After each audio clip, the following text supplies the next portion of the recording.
Comment devenir millionnaire en euros en vendant du vent? Oui, vous avez bien entendu, du vent.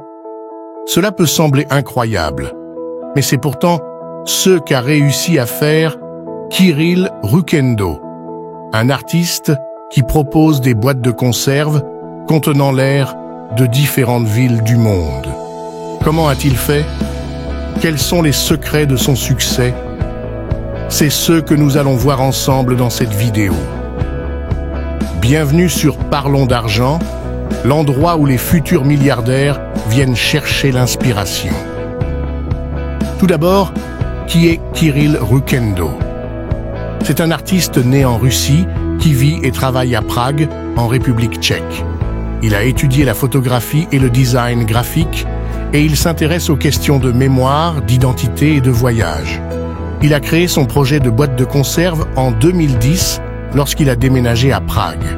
Il a eu l'idée de capturer l'air de sa ville natale, Moscou, dans une boîte pour garder un souvenir de son enfance. Il a ensuite décidé de faire la même chose avec d'autres villes qu'il a visitées, comme Paris, New York ou Berlin. Il vend ses boîtes sur son site internet, mais aussi dans des galeries d'art ou des boutiques de souvenirs. Mais comment fait-il pour vendre du vent? Quel est son modèle économique? En fait, Kirill Rukendo ne vend pas vraiment du vent, mais plutôt une idée, un concept, une expérience. Il joue sur le pouvoir évocateur des noms des villes qui font rêver les gens ou leur rappellent des souvenirs. Il utilise aussi le design et le marketing pour rendre ses boîtes attrayantes et originales. Il les présente comme des objets d'art, des cadeaux insolites ou des souvenirs humoristiques. Il les vend à un prix relativement élevé, 8 € la boîte, ce qui renforce leur valeur perçue et leur caractère exclusif.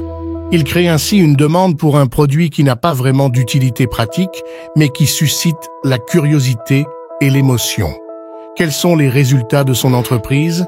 Est-il vraiment millionnaire? Selon les informations disponibles sur son site internet, Kirill Rukendo a vendu plus de 100 000 boîtes depuis le début de son projet. Cela représente un chiffre d'affaires brut de 800 000 €. Bien sûr, il faut déduire les coûts de production, de distribution et de promotion, ainsi que les taxes et les commissions. On peut estimer que son bénéfice net est d'environ 10% du chiffre d'affaires, soit 80 000 €. Ce n'est pas encore le million, mais c'est déjà une belle somme pour un artiste qui vend du vent. Quels sont les facteurs clés de son succès? Comment peut-on s'inspirer de son exemple? Kirill Rukendo a su exploiter plusieurs leviers pour réussir son pari. Il a trouvé une idée originale et innovante qui sort de l'ordinaire et qui interpelle les gens. Il a créé un produit simple et facile à réaliser, qui ne nécessite pas beaucoup de matériel ni de compétences techniques. Il a ciblé un marché porteur, celui du tourisme et des souvenirs, qui touche un large public et qui génère beaucoup d'émotions. Il a utilisé le storytelling et le branding pour raconter une histoire autour de son produit et lui donner une identité forte. Il a mis en place une stratégie de communication efficace, en utilisant les réseaux sociaux, les médias et le bouche à oreille pour faire connaître son projet. Et donc voilà, vous savez tout sur Kirill Rukendo et son projet de boîte de conserve.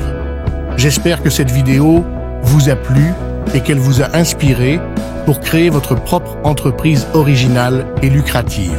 N'hésitez pas à liker, à commenter et à partager cette vidéo avec vos amis.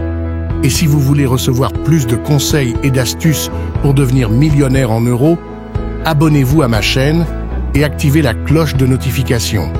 Je vous dis à bientôt pour une prochaine vidéo.